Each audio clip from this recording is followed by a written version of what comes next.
Estimado Padre Pedro, quería consultarle qué es más importante, la oración o la acción.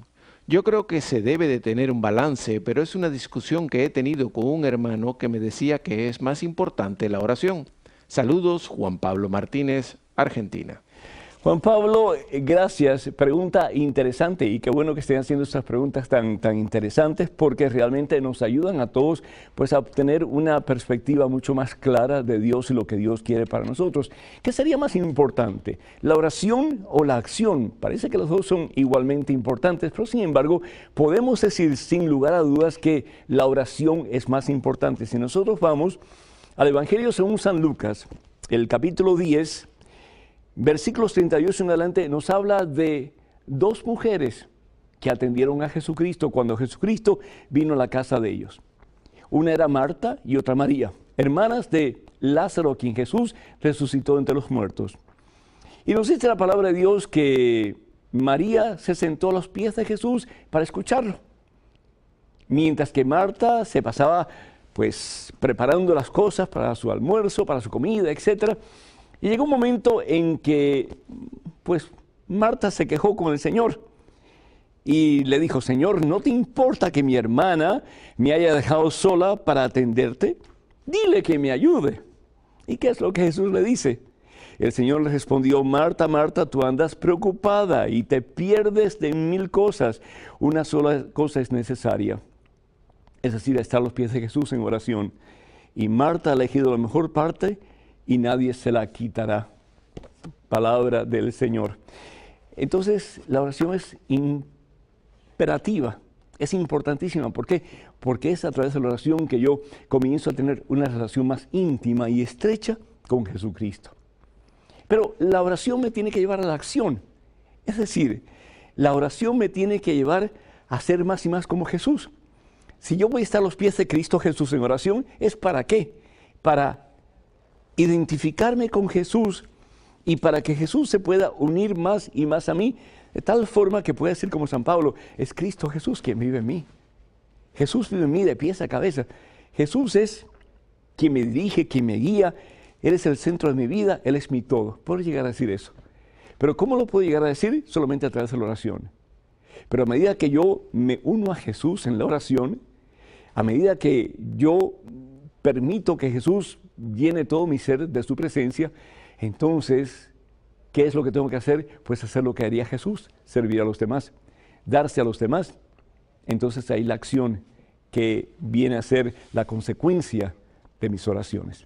Siempre, hermanos, como ustedes saben, pues recientemente ha habido una gran polémica en relación a la mezquita que se quiere construir a 2 cuadras del lugar cero donde aconteció ese terrible, pero terrible accidente premeditado en que cayeron aquellas 2 torres gemelas en la ciudad de Nueva York el 11 de septiembre. Y por cierto, pues ya dentro de muy poco se conmemora esa terrible experiencia para tantas y tantas personas aquí en los Estados Unidos y también en el mundo entero. Yo me acuerdo que en ese tiempo yo estaba en Europa, estaba en España, estábamos camino hacia Lourdes, y cuando yo prendo la televisión y yo veo aquellas 2 torres gemelas que se van cayendo, primero un avión que sacude la primera y después la segunda que es sacudido, comienza a caerse aquellos edificios. Yo pensaba que era una película de ficción, algo así, ¿verdad? No podía imaginar en ese momento que fuera una realidad. Y sin embargo, pues 9 años más tarde, después de tanto dolor y de tanta oración por sanación de tantas heridas y tanta gente que murió, desafortunadamente sin razón ninguna, pues entonces se quiere edificar esta mezquita. Y aquí en los Estados Unidos, en Norteamérica, hay muchísimas polémicas, muchísimos argumentos, muchísimas discusiones, que si se debe, si no se debe. Y entre todo lo que está pasando, pues supuestamente dentro de muy poco, el día 11, un pastor bautista con el nombre de Terry Jones quiere quemar como manifestación pública un sinnúmero de Corán. Si el Corán es el libro sagrado de los musulmanes, y quiere hacer eso como en represalia por la cantidad de víctimas que fallecieron y por el dolor tan agudo que ese accidente premeditado, esa matanza de gente causó aquí en los Estados Unidos y en el mundo entero. Y la pregunta es si se debe realmente pues edificar esa mezquita, y la mezquita es el lugar sagrado donde se reúnen los musulmanes para orar, si se debe edificar tan cerca del lugar donde aconteció esta terrible catástrofe en el punto cero, que se le llama así. Pues hay muchos debates acerca de eso. Lo que sí es importante es aclarar primeramente lo que la Santa Sede ha dicho al respecto.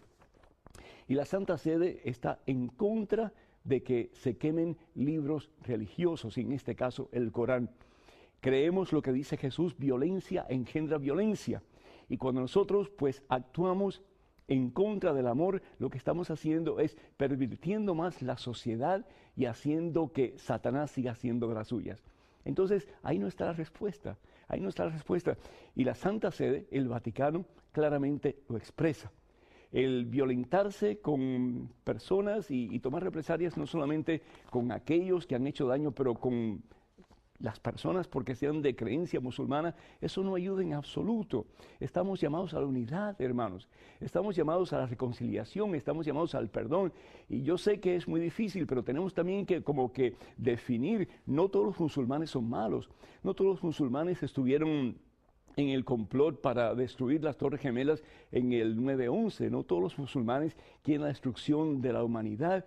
Y eso pues tenemos que estar nosotros muy conscientes de esa realidad y luchar, hermanos, porque somos hermanos, luchar por la unidad, luchar para que haya un mundo mejor, luchar para que nosotros como seres humanos, hijos e hijas de un mismo Dios y al mismo, por lo tanto somos hermanos todos, que podamos comprendernos mejor y que podamos ayudarnos un poco más. Lo que yo sí veo que está muy mal es que esa mezquita va a ser siempre un recuerdo para tantas personas que todavía están dolidas, profundamente dolidas, de aquello que sucedió el 11 de septiembre, hace 9 años atrás. Y esto me parece a mí no es que vaya en contra de la libertad religiosa, pero es de muy mal gusto. Porque si yo te estoy ofendiendo a ti con algo que yo estoy haciendo, y si yo lo puedo hacer en otro lugar, entonces ¿por qué no hacerlo en otro lugar? No hace mucho tiempo atrás, en uno de los campos de concentración, se iba a edificar un convento. Y muchos judíos pues estuvieron en contra de que el convento se edificara cerca de ese campo de concentración donde tantos judíos murieron. Bueno, esa es otra historia, ¿verdad? Porque si bien es cierto que algunos dicen que la Iglesia Católica no hizo suficiente durante la época de los nazis, también es cierto que hay suficientes evidencias históricas que se hizo muchísimo y hasta fueron martirizados más de uno por ayudar a los judíos y por ayudar su causa. Pero bueno, lo que dijo el Papa entonces fue que ese convento se edificaría, pero en otro lugar. Y qué bueno, ¿verdad? El podernos respetar los unos a los otros. Un gran apóstol de la libertad mexicana decía, y su nombre Benito Juárez, que el respeto al derecho ajeno es la paz.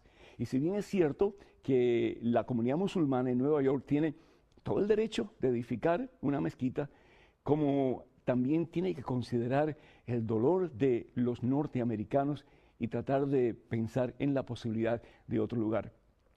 A mí me lastima un poco cuando nosotros, por ejemplo, estamos los unos en contra de los otros y al fin y al cabo, hermanos, de nuevo, nosotros tenemos que luchar por la paz, tenemos que luchar por la unidad. Jesús lo dice, mi paz les dejo, mi paz les doy. Entonces que nosotros en vez de estar divididos como perros y gatos luchando los unos con los otros, que seamos forjadores de la paz y que luchemos juntos por un mundo mejor. Y tratar de no repetir las mismas acciones de violencia que se han repetido en el pasado. Yo tengo muchísimo miedo que si se llega a edificar esta mezquita, que más violencia va a ocurrir en este país. Y no de los musulmanes necesariamente, pero de personas que están bien heridas y sienten como que eso es una acción de muy mal gusto para el pueblo de los Estados Unidos de Norteamérica. Entonces tenemos que orar mucho, tenemos que orar por la paz en Estados Unidos, tenemos que orar por la paz en Venezuela, y yo quiero en estos momentos tomar un segundo para dar las gracias al Señor también por el pueblo cubano, porque hoy día están celebrando ustedes, nosotros, la fiesta de Nuestra Señora de la Caridad del Cobre, patrona de Cuba. Y al fin y al cabo, pues, ¿qué es el mensaje que trae Nuestra Señora de la Caridad del Cobre? Igual que Nuestra Señora de Coromoto, que al fin y al cabo es la misma Virgen María, trae a Jesús en sus brazos. La Virgen trae a Jesús en sus brazos, al amor de los amores, para decirnos a nosotros que hay dos caminos en el mundo, el camino sin Dios y el camino con Dios. El camino sin Dios es cuando vivimos como salvajes, lastimándonos unos a otros, hiriéndonos unos a otros, destruyéndonos unos a otros. Y por otra parte, pues está el camino de Jesús, que es el camino del amor. ¿Y qué es lo que dice Jesús? Les doy un mandamiento nuevo: ámense los unos a los otros. Si nosotros comenzáramos, especialmente los cristianos, de verdad, a amarnos los unos a los otros, y en vez de apuntar con el dedo y ser violentos como los demás, comenzáramos de verdad a reconciliarnos y amar como Jesús nos ha amado, hasta el extremo si es necesario, yo creo, como dicen en mi país, otro gallo cantaría y el mundo sería muy diferente. Quiero terminar pidiéndole al Señor muy especialmente por los hermanos que están en esa mina en Chile, que el Señor les bendiga en abundancia. Nos unimos a las oraciones del Santo Padre Benedicto XVI y a toda la Iglesia, y pedimos que muy pronto sean rescatados, que muy pronto regresen donde sus familias, y que reconozcan que la mano de Dios ha estado presente en todo momento en sus vidas, y que esta sea una oportunidad no solamente para que se unan más a sus familias, pero también para que se unan más a Jesucristo y comiencen a dar a Jesús a manos llenas. Siempre tenemos oportunidades nuevas para comenzar de nuevo, y yo creo que para nuestros hermanos chilenos que están en estos momentos en la mina, y para todos nosotros en este día de la fiesta de la Natividad de nuestra Santísima Madre María, es una oportunidad para comenzar de nuevo, para reconocer que vivimos para servir a Dios y para ser espejos cristalinos de la presencia de Jesús en este mundo.